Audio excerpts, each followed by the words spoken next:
ترکی میں پھنسے پاکستانیوں کو وطن واپس لے جانے کے لیے اگلے ہفتے پرواز کا بندوبست کیا جائے گا۔ اوورسیز پاکستانی سفارت خانے سے رابطہ کر کے اپنی رجسٹریشن کروا سکتے ہیں۔ سفارت خانے نے اوورسیز پاکستانیوں کی مختلف کیٹیگریز کا اعلان کیا ہے۔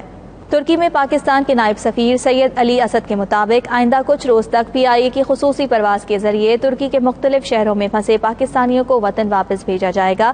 وطن واپس جانے کے خواہش مند اوورسیز پاکستانی 26 اپریل تک آن لائن یا بذریعہ فون اپنی رجسٹریشن کروا سکتے ہیں۔ سید علی اسد کے مطابق خصوصی پرواز کے ذریعے 250 سے زائد پاکستانیوں کو پاکستان پہنچایا جائے گا۔ ان پاکستانیوں میں طلبہ، پروازیں بند ہونے سے پھنسنے والے افراد، ویزا کی مدت یا ملازمت ختم یا ایمرجنسی حالت میں پاکستان جانے کے خواہش مند افراد شامل ہیں۔ ملازمت پوری کرنے والے سرکاری ملازمین اور قید پوری کرنے والے پاکستانی بھی فہرست میں شامل ہیں۔ پرواز کا شیڈیول نیشنل ہیلتھ سروس کی ویب سائٹ پر اپلوڈ کر دیا جائے گا۔